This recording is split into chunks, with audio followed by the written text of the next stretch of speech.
कोई ऐसी 3 चीज़ें मैं आपसे जानना चाहूँगा जो भारत की आइडेंटिटी रही है हमेशा से, और शायद कई सालों से भारत उस आइडेंटिटी को इन टर्म्स ऑफ कल्चर शायद वो कम पड़ गया है या खो दिया है, ऐसा कुछ। मुझे नहीं लगता कि ऐसी कोई भी आइडेंटिटी, भारत की कल्चरल आइडेंटिटी जो हजारों साल से थी, जो जैसा मैंने कहा भारत की विविधता, ये भारत की सबसे बड़ी खूबसूरती है, यूएसपी है भारत की। भारत में सभी तरह की कल्चरल प्रैक्टिसेस का, सभी तरह की बोली भाषा का सम्मान, ये भारत की खूबसूरती है।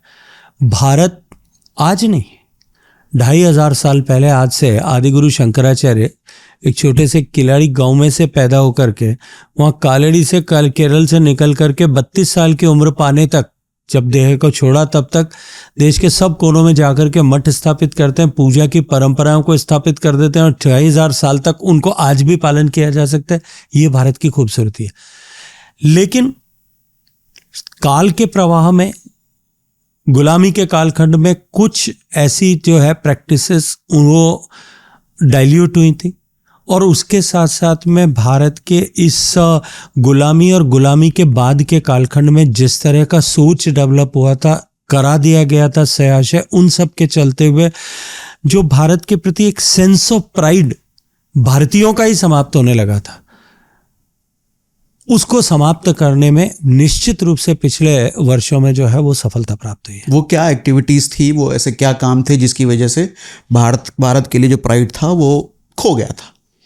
देखिए, अपने इतिहास पर गर्व करना, अपने इतिहास पुरुषों पर गर्व करना, अपनी सांस्कृतिक धरोहर और सांस्कृतिक निरंतरता पर गर्व करना, ये भारत की परंपरा थी। यहाँ श्रुति से, संस्मृति से, संस्कारों के पीढ़ी दर पीढ़ी हस्तांतरण से इन सब विषयों की शिक्षा और इन सब के साथ में जुड़ाव अगली पीढ़ी का स्वतः होता था। कहीं किताब में लिखने की जरूरत नहीं पड़ती थी। मैं हमेशा कहता हूँ, मेरी दादी माँ ने, मैं जब 5वीं क्लास में पढ़ता था तब मैंने एक बार नीम का दातुन जो है मंदिर के औरन में से, जो रिजर्व फॉरेस्ट गांव में होने की व्यवस्था होती थी, मैं नहीं जानता आप गांव को कितना जानते हो, गांव में 3-4 तरह की कॉमन रिसोर्स प्रॉपर्टी होती थी। गांव का तालाब का कैचमेंट एरिया, मंदिर के चारों तरफ का अरण्य जो सूखी लकड़ी लाने के लिए, और उसके अतिरिक्त जो है गांव का चारागाह। ये कम से कम हर गांव की एक कॉमन रिसोर्स प्रॉपर्टी होती थी। पूरा गांव उसकी देखभाल करता था। कभी कोई भी उसका डिप्लीशन हो सके इसकी कल्पना भी नहीं करता। कोई कानून नहीं था, नहीं कोई पर्यावरण के लिए किताब नहीं पढ़ाई जाती थी, कहीं पर्यावरण के लिए भाषण नहीं देता। तो वो पीढ़ी दर पीढ़ी संस्कारों का हस्तांतरण होता था, क्योंकि हमारा उसके प्रति एक सेंस ऑफ ओनरशिप था। लेकिन और इसी के साथ साथ में हमने हजारों साल तक आक्रांताओं से संघर्ष किया। क्यों? इतने सारे दमन होने के बाद भी पूरी दुनिया में जो पश्चिम से आंधी खड़ी हुई उसने सारी सभ्यताओं को मिटा दिया। यूनान सभ्यता मिट गई, मिस्र की सभ्यता मिट गई, रोम की सभ्यता समाप्त हो गई।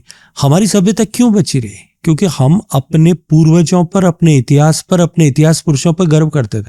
मैं राजस्थान से आता हूं, हमारे यहाँ एक दोहा बहुत सामान्य प्रचलित था, और वो दोहा था, इला ने देनी आपनी हालरिये हुलराय, पूत सिखावे पालने मरण बड़ाई माए। इसका अर्थ क्या हुआ? इला मतलब धरती और संस्कार, अपनी सभ्यता। इला ने देनी, अपनी धरती और अपनी सभ्यता के मानबिंदु हैं, इनकी रक्षा करना, इनको किसी दूसरे कब्जा न कर ले। ये हालरिये उलराय मतलब जब बचपन में पालने में लोरी सुनाती थी तब माँ उसको सिखाती थी कि इन सब के लिए बलिदान होना श्रेष्ठ है। एक 18 साल का युवक जब बलिदान होकर के आता था, उसका जब सिर घर में पहुंचता था, धड़ कभी नहीं पहुंचता था, या पहुंचता था तो मां रोती नहीं थी। वो अपने छोटे बेटे को ला करके खड़ा करती थी कि जैसा तेरे भाई ने किया वैसा तेरे को खड़ा करना है। ये जो भाव था ना भारत का, इस भाव को अंग्रेजों ने, और अंग्रेजों के बाद के स्वतंत्रता के बाद में जिन लोगों के दिल अंग्रेजों के थे, उन लोगों ने इस भाव को समाप्त करने की कोशिश की, और वो पिछले सालों में वापस एस्टैब्लिश होने लगा। और एस्टैब्लिश कैसे होने लगा? आप जिस पीढ़ी का प्रतिनिधित्व करते हैं, आपके बाद की पीढ़ी है ना, उसका देश के प्रति एक सम्मान का भाव समाप्त हो गया था, सेंस ऑफ ओनरशिप खत्म हो गया था। उसको जो है वो चकाचौंध वाला पश्चिम ज्यादा बेहतर लगता था। उसका कारण क्या है? कभी आप किसी ऐसे निर्धन व्यक्ति के साथ में, ऐसे विक्षिप्त करते कि व्यक्ति के घर गए हो, कभी अवसर मिला है?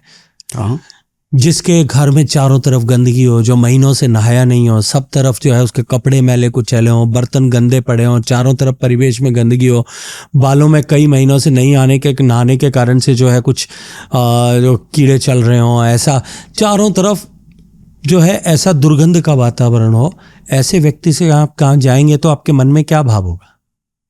या तो घृणा होगी, या करुणा होगी, कंपैशन होगा, दो ही चीज हो सकती है। या इसके अलावा जो है दया का भाव भी हो सकता है, कुछ देने का भाव हो सकता है दया के चलते हुए, या जो है वहां से भाग जाने का मन में इच्छा होगी कि छोड़ो यार मैं यहाँ का हूं।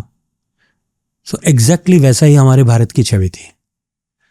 तो लोगों को या तो भारत को देख के दया आती थी, गरीब देश, और या वहां से भागने की इच्छा होती थी, गरीब है, गंदगी है, भ्रष्टाचार, छवि ऐसी बन गई थी।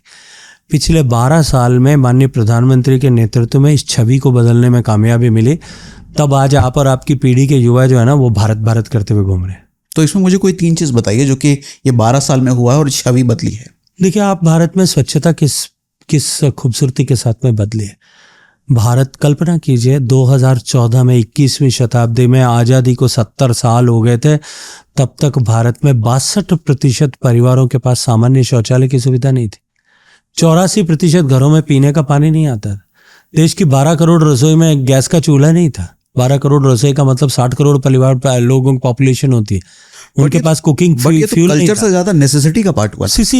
ये सब के कारण से भारत में जिस तरह की आर्थिक विपन्नता थी, भारत की 26, 27, 28% पॉपुलेशन गरीबी की रेखा के नीचे थी, तो छवि कैसी थी भारत की? गंदगी से हटा हुआ देश, गरीबी का देश, भारत में बेसिक इंफ्रास्ट्रक्चर कमी वाला देश।